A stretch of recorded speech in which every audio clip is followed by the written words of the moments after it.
Hello, very good morning, everyone. We are going to start the next part from the electrostate.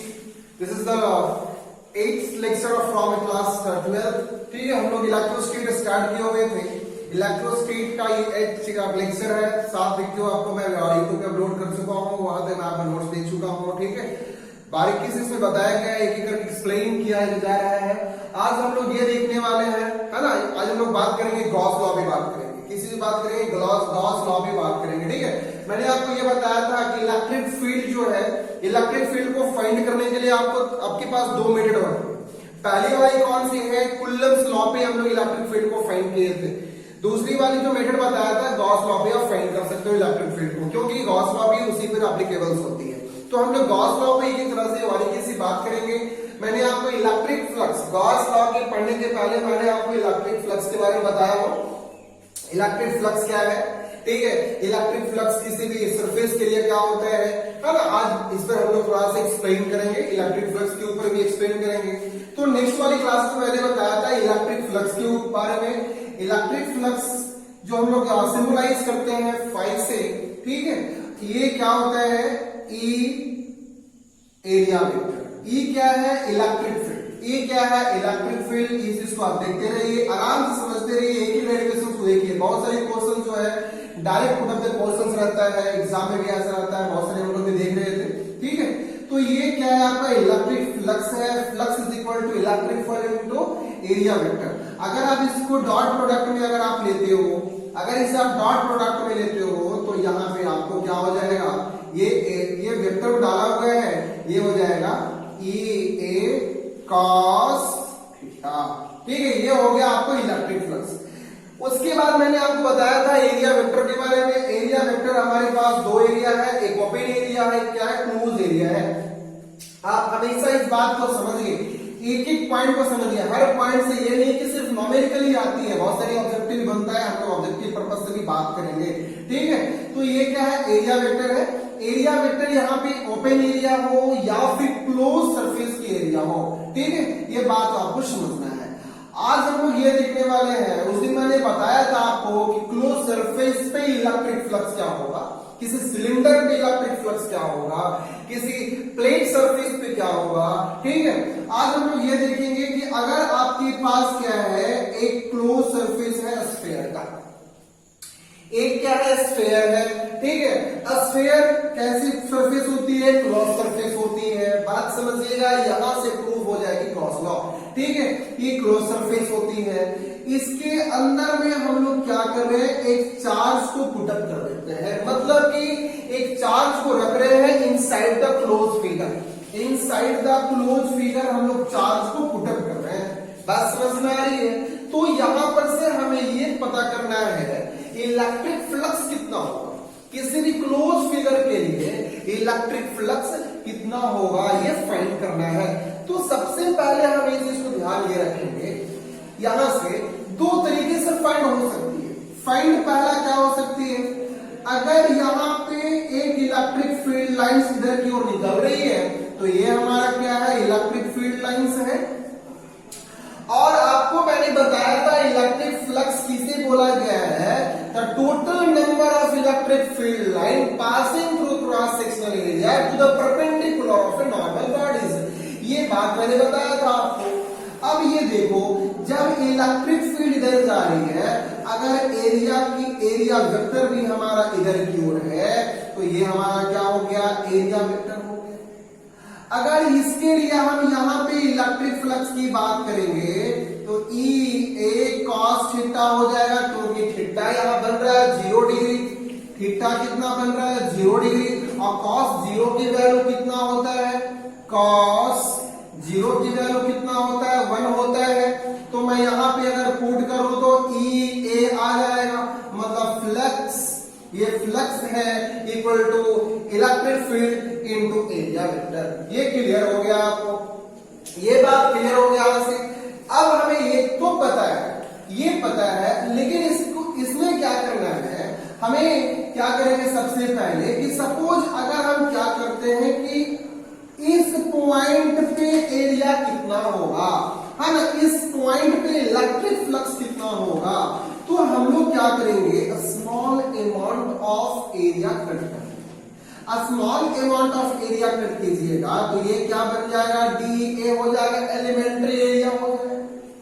अब जब elementary area ले रहे हैं तो इलेक्ट्रिक फ्लक्स भी तो हमारा एलिमेंट्री होगा।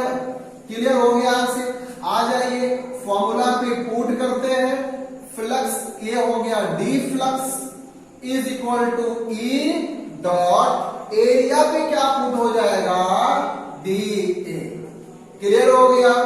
अब इसे क्या कर रहे हैं, दोनों को हम इंटीग्रेट कर देते हैं।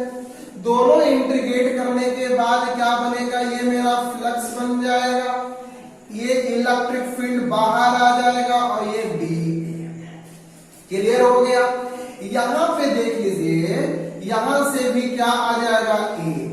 देखिए तो फ्लक्स बराबर ई ए, थीटा पे भी, और फ्लक्स बराबर ई ए, ऐसे भी बात बराबर ही है। अब क्लियर हो गया?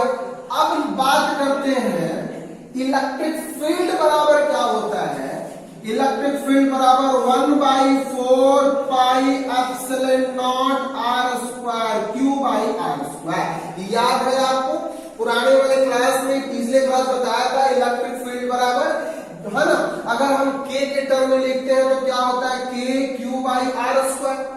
अब यहां पे एरिया लेंगे, एरिया किसका, स्फेयर का। स्फेयर का एरिया क्या होता है, 4 पाई आर स्क्वायर। क्या होता है, 4 pi are square. 4 pi are square से 4 पाई आर स्क्वायर क्या हो गया, कैंसिल हो गया।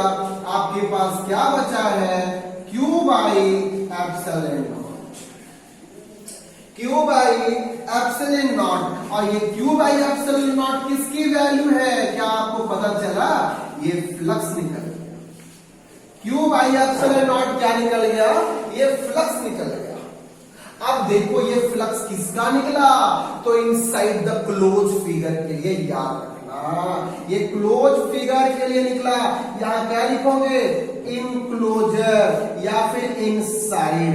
हमने क्या किए थे, अब हम हेडिंग डाल सकते हैं कि charge inside the closed body. Inside the close body मतलब चार्ज को हम जब किसी भी क्लोज बॉडी के अंदर रखते हैं तब इलेक्ट्रिक फ्लक्स कितना होगा, Q upon epsilon not, Q upon epsilon not. Okay, अब दूसरी बात करेंगे, इसको याद रखिएगा, गॉस लॉ प्रूव हो रही है, ठीक है। अब दूसरी बात करेंगे सर, अगर हम चार्ज को बाहर रख देते हैं, चार्ज को सपोज हम इस पॉइंट पे चार्ज को रख दिए outside the surface, outside the surface, surface के बाहर रखे चार्ज को, किसको रखे, चार्ज को आउटसाइड द सरफेस, तब हमारा इलेक्ट्रिक फ्लक्स क्या होगा। अब यहां पे देख लीजिए, इलेक्ट्रिक फील्ड ये बाहर जा रही है चार्ज की ओर, और आपको पता है, आपको क्या पता है कि जब इलेक्ट्रिक फील्ड इधर जा रही है तो एरिया वेक्टर परपेंडिकुलर मूव करता है टू द सरफेस। तब देखिए ये दोनों के बीच का डिग्री कितना बन रहा है, 90 डिग्री बन रहा है। हम लेते हैं यहां पे phi equal to E A cos theta. अगर हम बात करते हैं ई ए कॉस थीटा कितना है बच्चों, यहाँ पे कॉस 90 डिग्री, और कॉस 90 की वैल्यू कितना होता है, 0 होता है। तो इलेक्ट्रिक फ्लक्स कितना निकल गया, 0। कहां निकल गया, आउटसाइड पे। इनसाइड पे electric flux Q by epsilon not, outside में इलेक्ट्रिक फ्लक्स 0। बात समझ में आ रही है, बात समझ में आ रही है। चलिए तीसरा पॉइंट हम लोग देखते हैं, अगर हमारे पास एक सरफेस है, अब हम क्या करेंगे, चार्ज को डिस्ट्रीब्यूट कर देते हैं, कुछ चार्ज को अंदर रखते हैं और कुछ चार्ज को हम क्या करेंगे, बाहर की ओर रखेंगे। 1 2 3 4, ये हो गया चार्ज 5,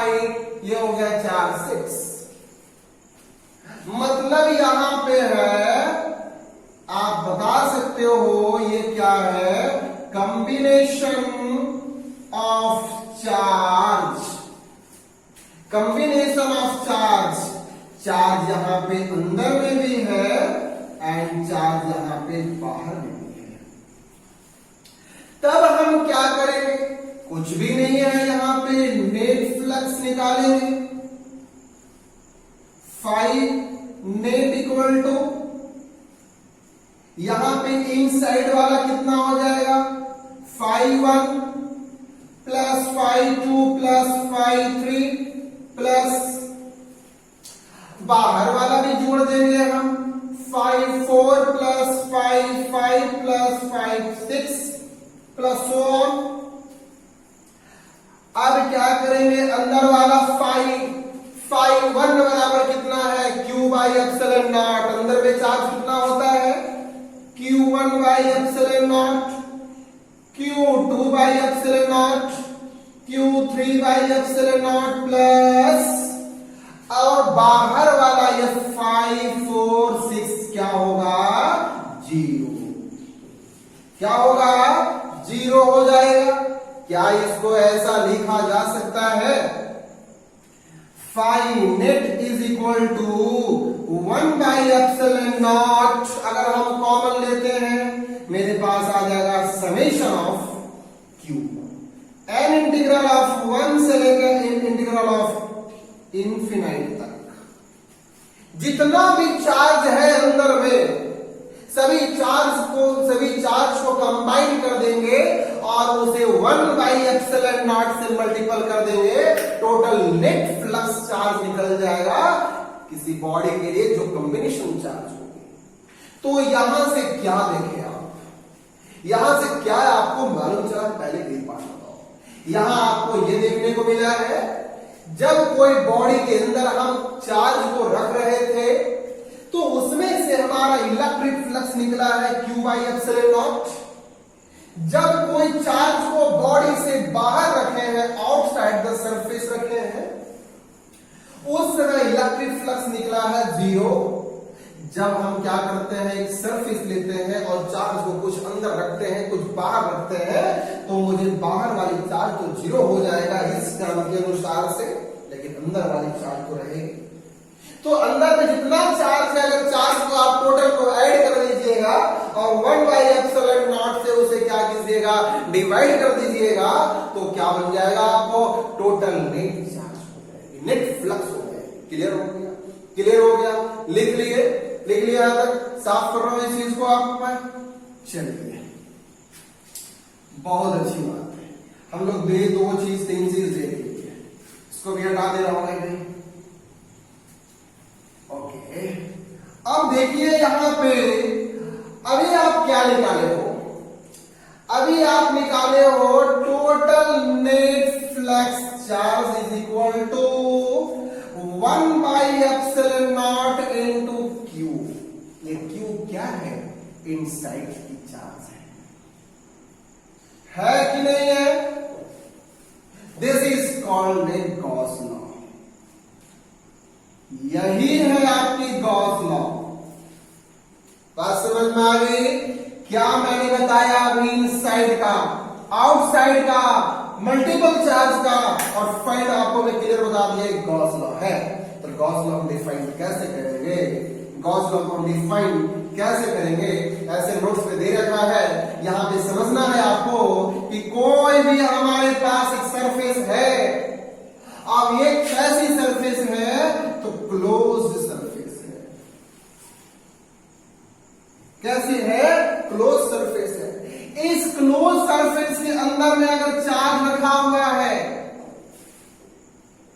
चार्ज रखा हुआ है जिसकी ratio free permittivity of free space है, तो हम कह सकते हैं this is Gauss law.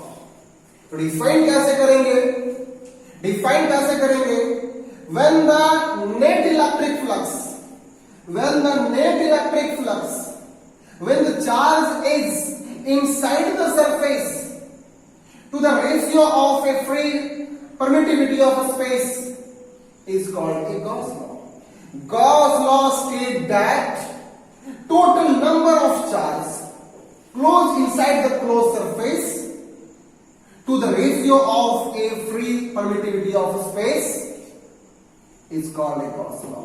Gauss law किसे कहा गया है? टोटल नंबर ऑफ चार्ज किसी भी सरफेस के अंदर मौजूद है उसे आप क्या कीजिए, free space, permittivity of free space के साथ डिवाइड कर दीजिए, जो वैल्यू निकल के आती है वही आपकी गॉस लॉ है। क्लियर हो गया? तो यहां से कर सकते हो the ratio of charge inside the close surface to the free permittivity of free space is called a Gauss law. Clear हो गया आपको? क्लियर हो गया गॉस लॉ किसे कहा गया है? ठीक है, अब देखो गॉस लॉ इतनी सारी से आप देख लिए, आपको मैं जो नोट्स है मैं डाल दूंगा नीचे में, है ना, डिस्क्रिप्शन डाल दूंगा, वहां से नोट्स भी फाइंड कर सकते हो, या फिर आप हमेशा पहले वो कंसेप्ट डालो। बताएं गॉस लॉ प्रूव करने के पहले मैंने आपको इनसाइड बताया, आउटसाइड बताया, कॉम्बिनेशन बताया। कॉम्बिनेशन से ये मालूम चला है कि बाहर वाला चार्ज क्या होता है, क्या होता है। तो इस चीज से आप ये लिख सकते हो यहां पे Gauss law applicable for only enclosed or at the surface, not applicable for outside the surface। मैं क्या बात कर रहा हूं यहां पे, ये वाली क्या है, इनसाइड का है। यहां पे ध्यान रखिए गॉस लॉ कहां पे एप्लीकेबल करता है, ओनली और ओनली इनक्लोज फिगर के लिए। और ये कर सकते हैं कि जब कोई अगर चार्ज किसी सरफेस पे भी रखा हुआ है फिर भी गॉस लॉ एप्लीकेबल हो जाए। क्यों नहीं होगा यार? अभी हम लोग स्मॉल अमाउंट के लिए थे, अगर इस पॉइंट पे कितना हमारा इलेक्ट्रिक फ्लक्स है तो Q बाई एप्सिलॉन नॉट है। सरफेस पे चार्ज आ रही है, यहां पे कितना है, यहां पे भी उतना ही Q बाई एप्सिलॉन नॉट है। लेकिन अगर बात करेगा कि इस पॉइंट पे कितना है, गॉस लॉ एप्लीकेबल नहीं होता है। गॉस लॉ सिर्फ और सिर्फ एप्लीकेबल होता है पॉइंट चार्ज बोले तो इनसाइड द चार्ज के लिए और एट द सरफेस के लिए। ये चीज लिख लिया आपको, लिख लिए यहां से हो गया। तो यहां पे ऐसा लिख दीजिए, आप ऐसा लिख दीजिए यहां से गॉस लॉ में ये हो गया electric flux, electric net electric flux equal to Q enclosed upon यहां पे क्या हो गया, epsilon nought. Total number of charge inside the close figure multiplied by 1 by epsilon nought times is called a Gauss law. खत्म। Basic point समझिए, total number of charge inside the close figure multiplied by 1 by epsilon nought is called a Gauss law. Gauss law किसे कहा जाता है? देखिए total number of charge को जब multiple कीजिएगा 1 बाय एप्सिलॉन नॉट से, यही क्या है, गॉस लॉ है। यही क्या है, गॉस लॉ है। क्लियर हो गया आपको? चलिए आगे चलते हैं, लिख लिया इसको। ओके,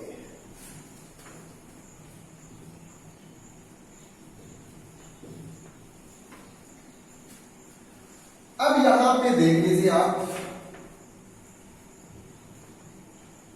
अभी हम लोग क्या बात कर रहे थे, अभी हम लोग बात कर रहे थे गॉस लॉ के बारे में। गॉस लॉ बोला गया है टोटल नेट फ्लक्स जो है, टोटल चार्ज जो इनक्लोज्ड बॉडी के अंदर है multiplied by 1 by epsilon nought is called Gauss law. क्या आपको ये पता है कि फ्लक्स इक्वल टू क्या होता है, E इंटू ए होता है, पता है? फ्लक्स इक्वल टू ये होता है, और ये क्या बोल रहा है, Q बाई एप्सिलॉन नॉट होना चाहिए, क्या नहीं होगा, यहां पे 1 by 4 pi epsilon nought R square Q by R square. और एरिया क्या बोल रहा है, इनक्लोज फिगर बोले तो एरिया तो स्फीयर का होगा, तो एरिया कितना होता है, 4 पाई आर स्क्वायर होता है। ये से ये वाला कैंसिल हो गया, अच्छा मेरे पास क्या Q बाई एप्सिलॉन नॉट हो गया, Q बाई एप्सिलॉन नॉट यही तो है यार आपका। ठीक है, तो इसको आप इस प्रकार से लिख लो, ये आपका एरिया है, इलेक्ट्रिक फील्ड भी इधर निकल रही है, स्मॉल अमाउंट ऑफ एरिया लिया गया है, ये आपकी डिस्टेंस हो गई यहां से, ठीक है, ये बात हो गई आपको। चलिए अब यहां पे हम लोग को थोड़ा सा देखना है relation between Coulomb's law and electric flux. Electric field नहीं है यार, इलेक्ट्रिक फ्लक्स है। दोनों के बीच की रिलेशन क्या है? दोनों के बीच की रिलेशन क्या है? ठीक है, किस इसमें देखेंगे? इन वेक्टर फॉर्म में, इन वेक्टर फॉर्म में। कूलम्ब्स लॉ की बात कीजिए आप, electrostatic force is equal to क्या होता है? K Q1 Q2 upon R Q into R vector. यही तो होता है, यही होता है। चलिए बहुत अच्छी बात है। इस चीज को हम लोग कन्वर्ट कर देते हैं केसेस में इलेक्ट्रिक फील्ड में। इलेक्ट्रिक फील्ड में करेंगे तो electric flux is equal to क्या आ जाएगा? E into A. Electric field बराबर क्या होता है? K Q upon R square, K cube upon R square. और यहां पे एरिया कितना है आपका?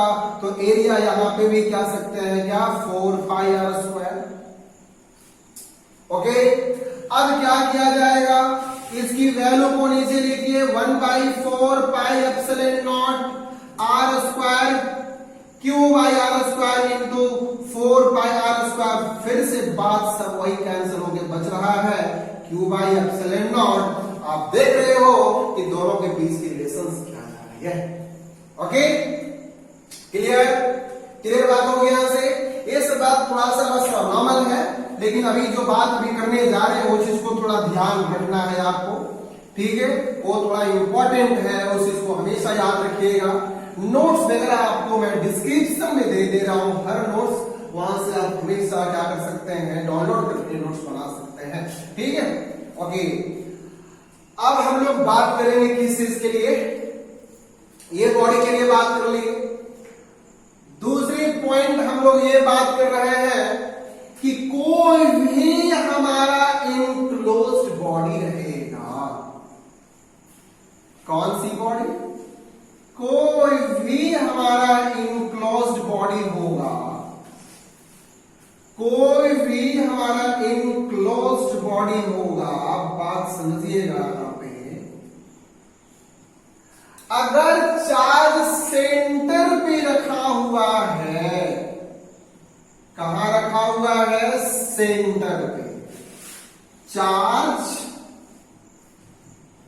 Eight centre, then electric flux link equal to.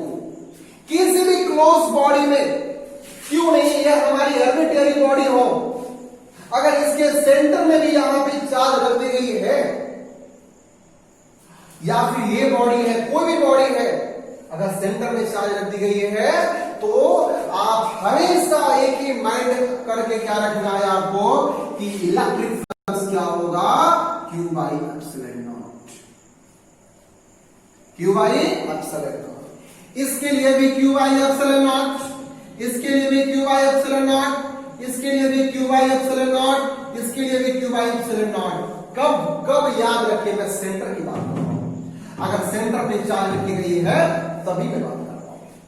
लेकिन यहां एक कंफ्यूजिंग की बात यह है, आप बोलोगे कि sir Q by epsilon not तो आप उस टर्म के लिए निकाले थे जब बॉडी स्फीयर, क्योंकि आपने एरिया लिया था 4 पाई स्क्वायर। इसकी एरिया तो 4 पाई स्क्वायर नहीं होता है, इसकी स्क्वायर, इसकी एरिया तो 4 पाई स्क्वायर नहीं होता है, इसका नहीं होता है।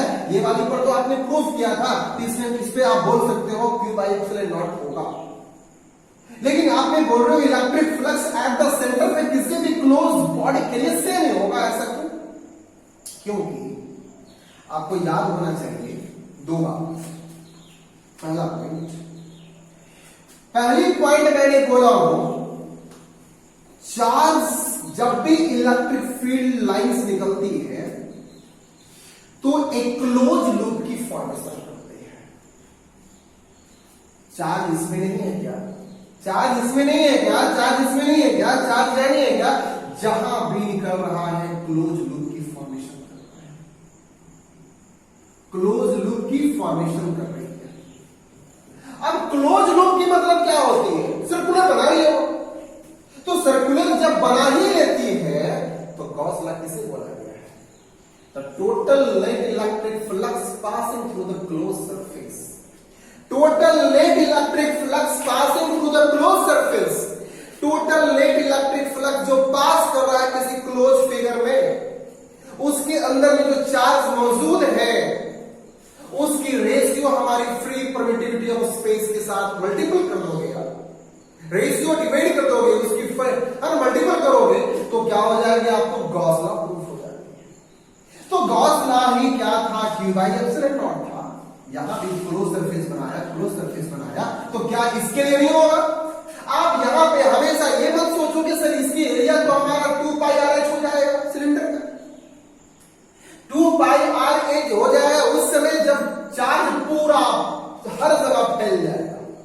लेकिन मैं तो बोल रहा हूं सेंटर पे रहा, और सेंटर पे मतलब है क्या कि उसकी सर्किल बना रहा है, क्लोज लूप बना रही है, तो क्लोज लूप में हमारा बात नहीं है।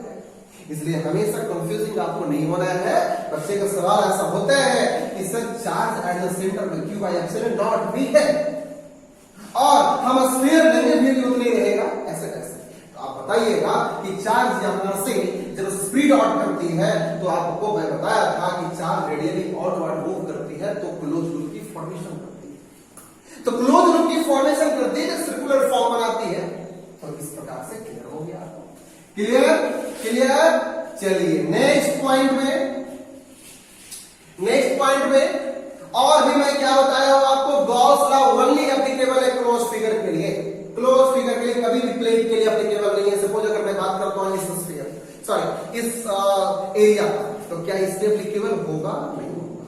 हाँ, चार्ज जा रही है और यहां पे चार्ज राउंडिंग करेगा, उस पॉइंट पे एप्लीकेबल होगा। ये पूरी सरफेस के लिए यहां पे एप्लीकेबल नहीं हो सकता है। क्लियर हो गया? दूसरी पॉइंट इस पे आप ध्यान रखिएगा, if charge at the centre then the flux link with Q I epsilon nought, हमेशा फाइंड कीजिएगा। If charge is not present in closed body, either uniform या non uniform। मैं क्या बोल रहा हूं कि अगर चार्ज हमारा किसी बॉडी के अंदर प्रेजेंट नहीं है, किसी बॉडी के अंदर चार्ज हमारा प्रेजेंट नहीं है, if charge is not present in A close body, अगर ये हमारा क्लोज बॉडी है और इस बॉडी के अंदर चार्ज है ही नहीं है, आपको मैं बताया था Gauss law flux equal to Q inside by epsilon nought, इसका मतलब इनसाइड बोले तो अंदर है। फिर मैंने बताया सेंटर पे रहेगा तो भी रहेगा, तो जब यहां पे चार्ज है ही नहीं है, नहीं आपकी सरफेस पे है, नहीं इनसाइड पे है, नहीं आपकी सेंटर पे है, इसका मतलब है ये बॉडी के अंदर चार्ज नहीं है, चार्ज विल बी जीरो। जब चार्ज नहीं है then flux will be zero. Flux क्या होगा? जीरो होगा। याद रखना, अगर सिलेंडर है और ये सिलेंडर में हमारा चार्ज है ही नहीं है तो यहां पे फ्लक्स विल बी जीरो। कोई भी बॉडी को ले लीजिए, लेकिन क्लोज बॉडी को लीजिएगा, ओपन बॉडी नहीं लीजिएगा, क्या होगा? यहां पे जीरो हो जाएगा। बात समझना, आराम से समझते जाएंगे किसी चीज को।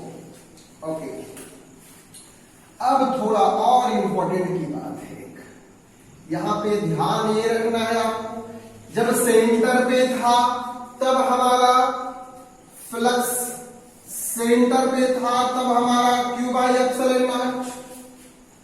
फ्लक्स जब हमारा चार्ज बराबर जीरो है तो फ्लक्स भी जीरो हो गया। नेक्स्ट पॉइंट ये है कि अब क्या होगा सर, एक पॉइंट यहां ध्यान रखिएगा, अगर ये हमारा स्फीयर है तो सर इसकी सेंटर यहां है, इसकी शेप तो ऐसा होता। इस चीज को क्या हम ऐसा फिगर बना सकते हैं?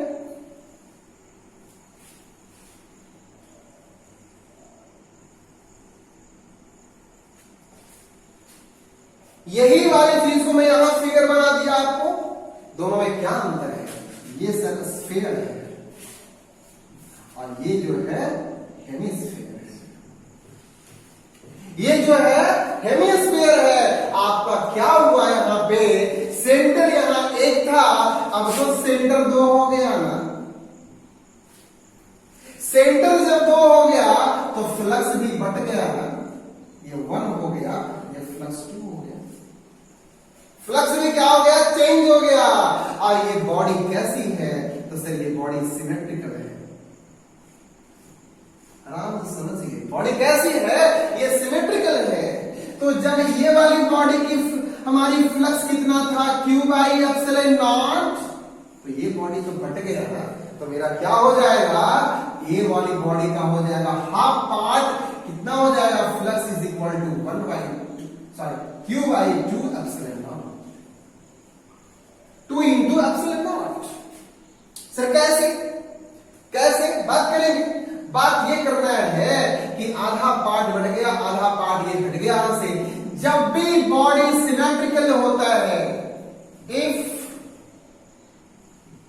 Body closed, body is symmetrical, then electric flux link with each other of half। बोले तो यहां पे क्या हो जाएगा? थोड़ा ध्यान देना कि फ्लक्स 1/2 हो गया। तो जब फ्लक्स 1/2 हो गया तो वो वाली पार्ट भी क्या हो जाएगा? मल्टीपल हो जाएगा। क्लियर हो गया? यहां से हम एक बात और करते हैं कि अगर हम लेते हैं सिलेंडर और सिलेंडर के हम सेंटर पे रखे थे हम चार्ज को, तो हमारा कितना फ्लक्स था? Q by epsilon not. लेकिन हम हाफ पार्ट को हटा देते हैं ऊपर की ओर, हाफ पार्ट को नीचे लाते हैं, तो ये फ्लक्स चेंज हो गया, ये फ्लक्स चेंज हो गया। तो भी कितना हो जाएगा यहां पे? याद कीजिए आप, Q बाई 2 एप्सिलॉन नॉट। जब हमारा एक बॉडी था सिलेंडर, स्फीयर, क्यूब, उस समय हमारा फ्लक्स हो रहा है Q बाई एप्सिलॉन नॉट, क्योंकि पार्टिकुलर बॉडी। अगर हम उसी बॉडी को दो भागों में बांट देते हैं, जैसे सपोज एक रूम यह है, बगल वाले एक रूम है, अगर इस रूम की इलेक्ट्रिक फ्लक्स पूछेगा तो कितना होगा? यहां से एक होगी यहां से Q बाई एप्सिलॉन नॉट। लेकिन अगर दो रूम के बीच में अगर हमें सेंटर में अगर रख देती है, चार्ज को रख दिया जा रहा है, तो क्या होगा? हाफ पार्ट इधर बढ़ जाएगा, हाफ पार्ट उधर बढ़ जाएगा। बात समझ में आ रही है? तो जब भी बॉडी अगर सिमेट्रिकल होता है तो फ्लक्स लिंक कर जाता है ईच अदर पे, कितना से? हाफ पार्ट से। तो हाफ पार्ट से जो लिंक कर जाएगा तो हम ऐसा लिख सकते हैं कि flux, new flux is equal to flux of electric field upon N. N क्या है? एन क्या है? Number of face. अब ये देखो, इसका कितना फेस हो गया? इसका 2 फेस हो गया। इसका कितना फेस हो गया? 2 फेस हो गया। तो इलेक्ट्रिक फ्लक्स बराबर क्या होता है? Q by epsilon not. और ये फेस कितना है? 2। तो क्या लिख देंगे? 2। क्लियर हो जाएगा? बात समझ में आ रही है? यहां से? ओके, चलिए एक पॉइंट हम लोग और लेते हैं। लिख लिए यहां पे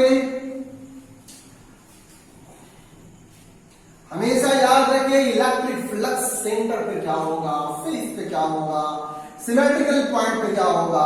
अच्छा एक बात और देखते हैं, सपोज ये कि आपके पास क्या है, ये क्यूब है,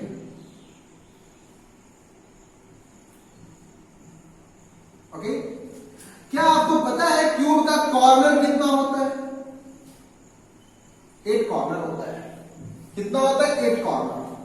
क्या आपको पता है क्यूब का फेस कितना होता है? 6 फेस होता है। क्यूब का साइड कितना होता है? 12 होता है।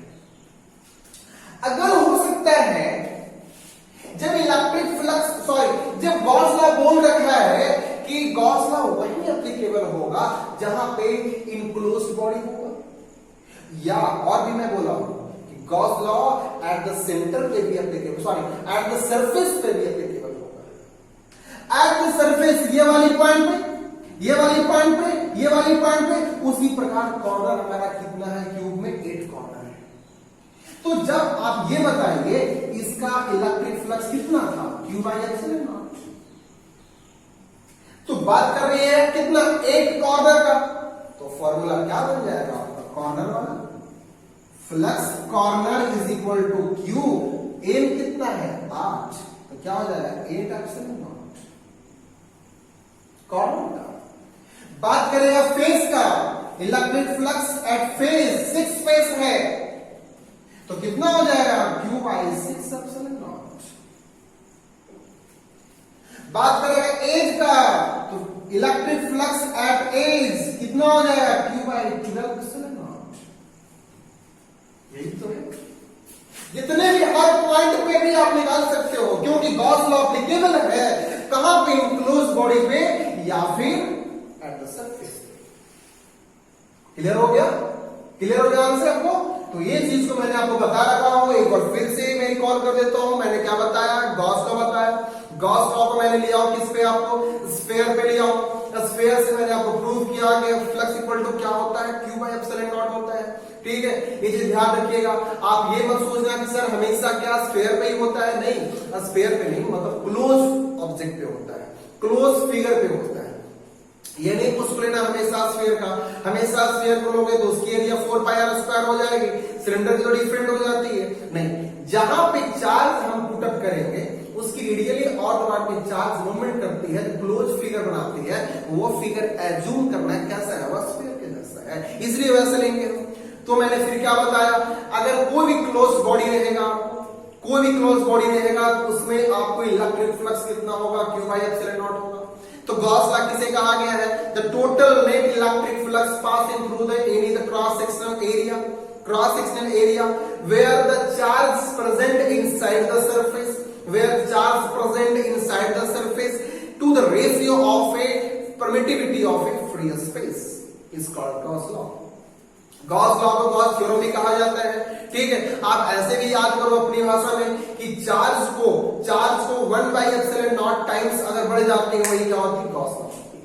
खत्म हो गया, ये भी चीज देख लिया आप। उसके बाद बोला मैं क्या कि कोई भी बॉडी के सेंटर में अगर हम लोग चार्ज को रखते हैं इलेक्ट्रिक फ्लक्स कितना होता है? क्यू बाई एप्सिलॉन नॉट होता है।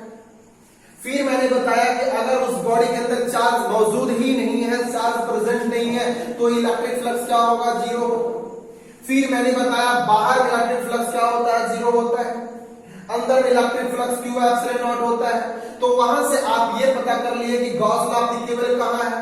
तो गॉस लॉ एप्लीकेबल है only for inside the surface के लिए, क्लोज द सरफेस के लिए, एट द सरफेस के लिए, बाहर के लिए एप्लीकेबल नहीं है। क्लियर हो गया? उसके बाद मैंने कौन से लिया हूं? उस सिमेट्रिकल ऑब्जेक्ट को लिया। सिमेट्रिकल ऑब्जेक्ट जब मैं सेंटर में रखा था तो इसकी electric flux Q by epsilon not था। लेकिन जब सिमेट्रिकल ऑब्जेक्ट लेते हैं, एक पार्ट इधर हटता है, एक पार्ट इधर हटता है, तो इसका मतलब है सेंटर तो वही है, बट थोड़ा सा चार्ज क्या हुआ? डिस्ट्रीब्यूट हो गया, तो उसकी फ्लक्स क्या होगी? 1/2 अपॉन से मल्टीपल हो जाती है। ठीक है, ये हो गया। फिर मैंने बताया कोई जरूरी नहीं है कि 2 ही सिमेट्रिकल हो सकता है क्यू की पार्ट हो 3, 5, 6, 8, 10, बहुत ज्यादा हो सकता है। ये तो 2 वाला था, आसानी से आप लिख दीजिए। जब नंबर ऑफ फेस अगर बात आएगी तब फॉर्मूला क्या बनेगा? तो कुछ भी नहीं, जो फ्लक्स है डिवाइड कर देना नंबर ऑफ फेस। 10 फेस है 10 मल्टीपल कर दो, 12 फेस है 12 कर दो। मैंने एग्जांपल भी दे रखा हूं आपको, यहाँ पे क्यूब का कॉर्नर 8 कॉर्नर है, हर पॉइंट पे देखो। तो फ्लक्स यहाँ पे इस कॉर्नर पे फ्लक्स कितना है, Q बाई एप्सिलॉन नॉट है। ठीक है, कितना कॉर्नर है यहाँ पे, 8 कॉर्नर है, 1 बाई 8 से मल्टीपल कर दो, क्लियर हो जाएगी यहाँ से। ठीक है, तो इस प्रकार से आप फाइंड करेंगे। कल मैं आपको बताऊंगा एप्लीकेशन ऑफ गॉस लॉ के बारे में, एप्लीकेशन ऑफ गॉस लॉ के बारे में, किसी भी इनफाइनाइट बॉडी पे गॉस लॉ कैसे एप्लीकेबल होगा, किसी भी प्लेट सीट प्लेट पे गॉस लॉ कैसे एप्लीकेबल होगा, इस चीज पे आप देखते रहिए, इस चीज को बनाते रहेंगे आप, हमेशा नोट्स बनाइए और हमेशा नोट्स बनाने के बाद उस चीज को फॉर्मूला को देखिए, क्या फॉर्मूला कैसे डेरिवेशन किया गया है, कैसे क्या किया गया है। ठीक है, सारी चीज क्लियर समझ में आ जाएगा, एक एक टॉपिक दे रखा हूं, इतने क्लियर रूप से बुक में नहीं बताया गया, आप बुक को निकाल कर देख लो। Okay, so thank you everyone, thank you everyone.